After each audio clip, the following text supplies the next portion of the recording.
Sin el Eternauta no existiría The Last of Us.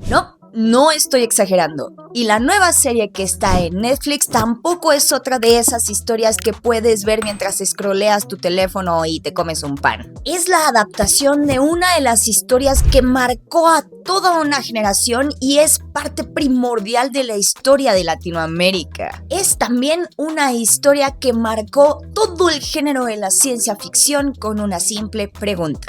¿Qué pasaría si un buen día una nevada mortal cae sobre tu ciudad y poco a poco te vas dando cuenta que te estás enfrentando al apocalipsis? Sí, eso es El Eternauta. Creada por Héctor Germán Oesterheld, cuenta la historia de Juan Salvo, un hombre común que tras sobrevivir una nevada radioactiva, descubre que su ciudad, Buenos Aires, ha sido invadida por fuerzas alienígenas. El Eternauta no nada más es una historieta, es considerada la primera novela gráfica jamás hecha en español y uno de los trabajos más ambiciosos del sci-fi latinoamericano. Tanto así que en 2016, 60 años después de su publicación, cuando por fin hubo una edición en inglés, fue nominada a 3 premios Eisner, que son considerados los Oscar de los cómics. Y hoy Netflix adaptó El Eternauta utilizando la tecnología de las pantallas Industrial Light and Magic, sí, las mismas que se utilizaron para The Mandalorian y The Batman, para hacerle honor a una historia que, no les miento, es tan importante para Argentina como la película de Aún no estoy aquí lo fue para Brasil. Cinéfilos, es hora de hablar sobre por qué El Eternauta es tan importante para la historia de la ciencia ficción y por qué su nueva serie podría volver a ser historia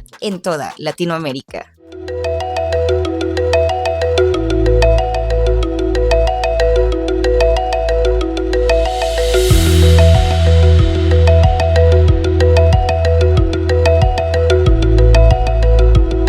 Cuando Oesterheld creó El Eternauta, lo hizo inspirándose un poco en historias como La Guerra de los Mundos de H.G. Wells, pero salió más o menos a la par de otras historias que fueron clave para las historias de invasión alienígenas, como la novela de The Body Snatchers. Pero él hizo cosas nunca antes vistas que fueron revolucionarias, especialmente para la literatura en Latinoamérica. Para empezar, publicó su historia de manera semanal en forma de historieta, y contrario a las viñetas sencillas y graciosas que se veían comúnmente en los periódicos, sus cuadros estaban llenos de textos y trataba temas adultos de manera muy solemne. Además, los dibujos de Francisco Solano López eran hiperrealistas y los protagonistas eran gente común y corriente, sin ningún talento especial aparente. Y la amenaza era muy abstracta, pero también muy mortal.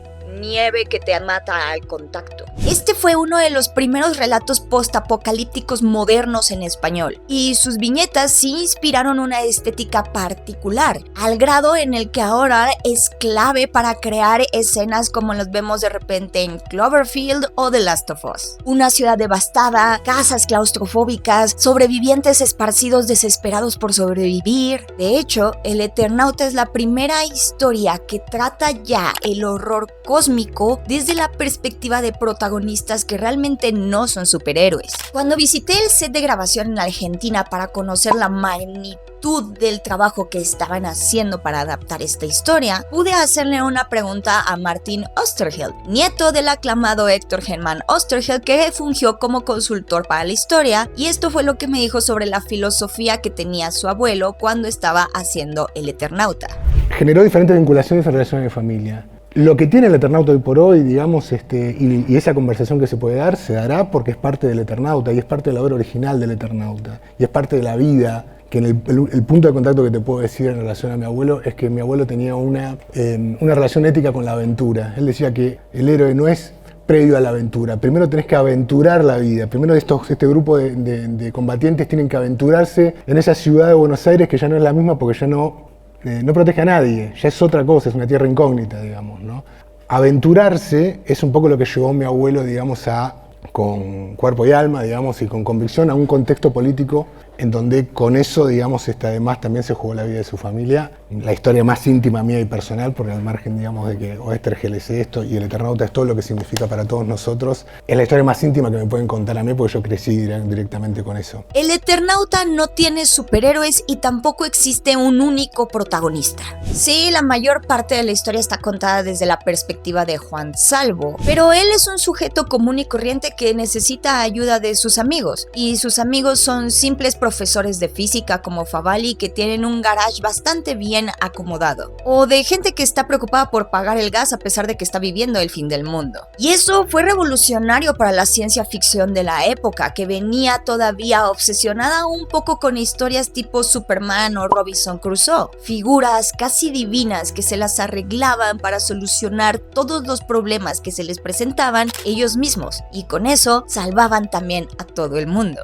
En el Eternauta no, los protagonistas son vecinos comunes, mecánicos, tipos con un garaje lleno de herramientas y una biblioteca más o menos decente, gente que por pertenecer a la clase media tiene de cierta manera privilegios que les ayudan a sobrevivir mejor el apocalipsis. Y eso, aunque no lo crean, es una de las ideas más incómodas del cómic y que sí se traslada bastante bien a la serie. La idea de que nuestra simple condición socioeconómica nos hace vivir el apocalipsis de maneras diferentes. En la serie se esforzaron mucho por retratar esto de manera precisa. Y gracias a la tecnología de pantallas de Industrial Light and Magic que se usaron para recrear con fidelidad la invasión alien de Buenos Aires, esto le permitió a los protagonistas explorar la psicología y emociones de sus personajes a profundidad. La ciencia ficción, o sea, el contexto de la ciencia ficción con todo lo que eso implica y todos conocemos, sumado a que, en este caso, y eso lo trabaja muy bien el Eternauta desde el origen, desde la génesis, a la realidad humana, a los pies en la tierra, a lo que es el aquí y ahora, y me parece que eso le aporta una característica muy distintiva, porque estamos acostumbrados a que la ciencia ficción se apoye o se nutra específicamente de las grandes escenas, de los grandes efectos especiales, va al espacio y vuelve y demás. En este caso está muy trabajada la verosimilitud de lo humano, y me parece que eso es una característica muy distintiva. En una crisis tan grande como el apocalipsis, ¿debemos ayudar a los demás o simplemente arreglárnoslas como nosotros podemos? Este conflicto nos recuerda precisamente a The Last of Us, donde los actos que nosotros hacemos para sobrevivir constantemente se contrastan con la empatía y las consecuencias que enfrentan los protagonistas. Lo vemos en todo lo que hace Joel para sobrevivir, en las decisiones de Ellie, en la furia vengativa de Abby, en cómo cada personaje carga con los costos de sus elecciones mientras trataban de sobrevivir. El Eternauta abrió precisamente la puerta para que este tipo de historias no solo trataran sobre luchar contra una invasión alienígena, sino también explorar a profundidad la psique de sus personajes y el peso que tienen las acciones que cometen para ellos mismos, a pesar de que lo que están haciendo lo hacen por sobrevivir. Así como en The Last of Us realmente no hay héroes, en el Eternauta tampoco. Pero aunque no lo crean, la novela gráfica argentina también cimentó bastantes ideas que inspiraron a otras películas y series completamente diferentes. Por ejemplo, en Children of Men, Theo no es un salvador musculoso, sino un exactivista medio desencantado que apenas sabe cómo cargar un arma y aún así es empujado a proteger algo muchísimo más grande que él. En Station 11, donde los personajes reconstruyen una especie de civilización en ruinas a través del arte, la memoria o el teatro, es una forma de hablar sobre cómo la sociedad sabe adaptarse a cualquier entorno, e incluso en el fin del mundo se aferran a lo que los vuelve humanos. El ADN del Eternauta está incluso en series como Andor, una serie tan ambiciosa que cuenta como pocas cómo se gesta una revolución. Y no a través de rayos, láser, espadas cósmicas y peleas galácticas, sino a través de decisiones pequeñas hechas por una persona común y corriente. Y si quieren todavía un ejemplo más claro de eso, el discurso que da Marva, la mamá de Cassian Andor, en su propio funeral es brutal. Nos dormimos, nos tuvimos a nosotros y Ferrix, nuestro trabajo, nuestros días. Nos tuvimos y nos dejaron en paz. Mantuvimos las rutas comerciales abiertas y nos dejaron en paz. Tomamos su dinero y los ignoramos. Mantuvimos sus motores funcionando y en el momento en que se alejaron los olvidamos. Porque nos teníamos a nosotros. Pero nos dormimos. Yo me dormí y le di la espalda a la verdad que no quería afrontar. Hay una oscuridad que llega como el óxido a todo lo que nos rodea. Lo dejamos crecer y ahora está aquí. Está aquí, ya no está de visita solamente. El imperio es una enfermedad que prospera en la oscuridad. Se siente con más vida cuando estamos dormidos. Si pudiera hacerlo de nuevo, me levantaría temprano y estaría peleando contra estos bastardos. Esta idea que el mal siempre va a avanzar cuando la sociedad está dormida o aletargada, lo trata de una manera magistral la nueva serie de Netflix del Eternauta. En el primer episodio, Juan Salvo y sus amigos son indiferentes a las manifestaciones y los descontentos sociales que ven mientras están a punto de llegar a su noche de juegos. Pero rumbo al final de la serie, Juan Salvo y sus amigos tienen que tomar la decisión de organizarse a las armas para luchar con una amenaza todavía más grande. Un detalle que a mí me pareció bastante inteligente de la serie es que ahora Juan Salvo es un excombatiente de las Malvinas, porque no nada más le da este trasfondo de veterano de guerra, sino que también le añade parte de la historia moderna de Argentina. Además de que así el personaje sabe lo que le cuesta sobrevivir, es un personaje muy complejo y en entrevista Ricardo Darín me contó cómo fue trabajar con el personaje y tratar de actualizarlo para la serie de Netflix. Bueno, nosotros tuvimos que construir primero, intentar reflejar una amistad entrañable de más de 40 años. Una vez que lo intentamos a nuestro estilo, que es muy rioplatense, con nuestras bromas, nuestros chistes, conocer nuestros gustos, intercambiar opiniones, pensamientos. Yo siento que no nos costó demasiado trabajar esa primera etapa, que es la de la fusión entre estos dos actores haciéndose cargo de estos dos personajes. Y después tuvimos la grata ayuda innegable de un guión bien escrito. La directiva de las claves la encontraron los guionistas con Bruno Estañaro a la cabeza para hacer esta versión nueva después de tanto tiempo. Y yo creo, en lo personal, yo me he manejado mucho con la sorpresa de lo que nos ocurriría a nosotros en la vida real frente a una situación tan inesperada como la que plantea el Eternauta. Juan Salvo no está solo, lo acompañan sus compañeros, sus amigos, su barrio. Y esa es una idea revolucionaria que comenzó la novela gráfica del Eternauta, pero que la serie siguió de una manera increíble. La idea de que no existe un solo elegido. Y así pasa de ser una simple historia de ciencia ficción a convertirse en una historia que habla sobre resistencia, sobre gente común que desde abajo con lo que puede decide unirse para luchar en una causa común, a pesar de que todo parezca estar perdido. Y aquí es donde el Eternauta, la novela gráfica desde su concepción, se convirtió en algo muchísimo más grande que una simple historia de ciencia ficción y se convirtió en un arma política que desafortunadamente tuvo consecuencias en el mundo real.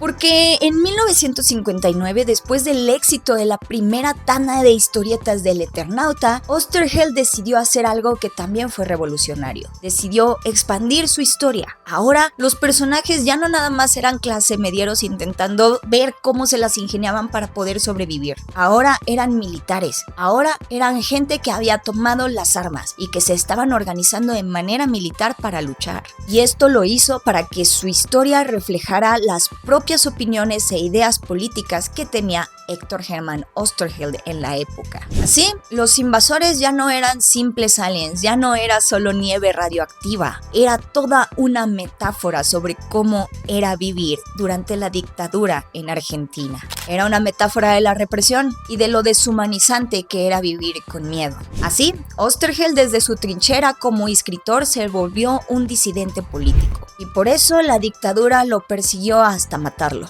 A él, a sus 4 hijas, Diana, Beatriz, Estela y Marina, 2 de ellas embarazadas, y también a 2 de sus yernos. Una familia entera, borrada del mapa, como si quisieran que el Eternauta se quedara sin autor, sin testigo de que algo tan monumental pudo haber sido escrito y publicado en Argentina. El Eternauta dejó de ser ficción, se volvió una advertencia, también se volvió historia, un testamento de que la dictadura sí existió, pero también de que durante ese tiempo también existieron personas decididas a luchar desde su trinchera, así fuera creando una simple historia de ciencia ficción alienígena. A través de la universalidad que nos brinda la ficción y los alienígenas y las invasiones, Netflix no solamente está recuperando una historia, Netflix está recuperando un pedazo de historia latinoamericana. Sí,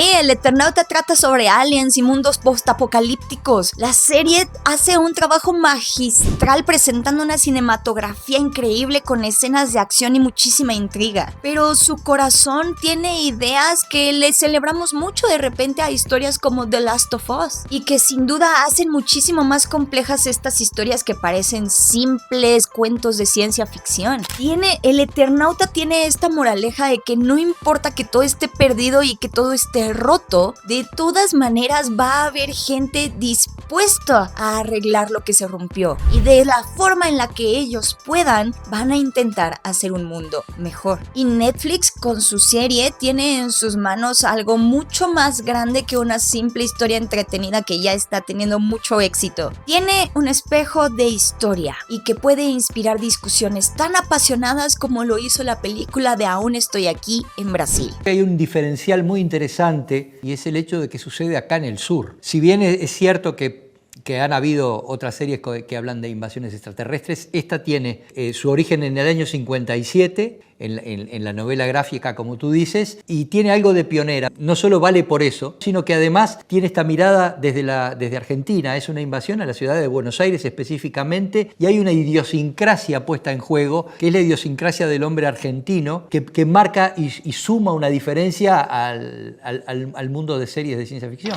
Pero bueno, ¿ustedes sabían que una historia como El Eternauta pudiera tener tanto bagaje y fuera tan importante para la historia de Latinoamérica? ¿Ya vieron la serie? ¿Les gustó? Cuéntenme por favor en los comentarios qué les parece El Eternauta y si ustedes también están tan obsesionados como yo con su historia. Yo soy Beca Salas, por favor síganme en mis redes sociales y también estén pendientes de las redes de Fuera de Foco y Fuera de Foco Latam porque seguimos creando mucho contenido para ustedes. Nos vemos la próxima.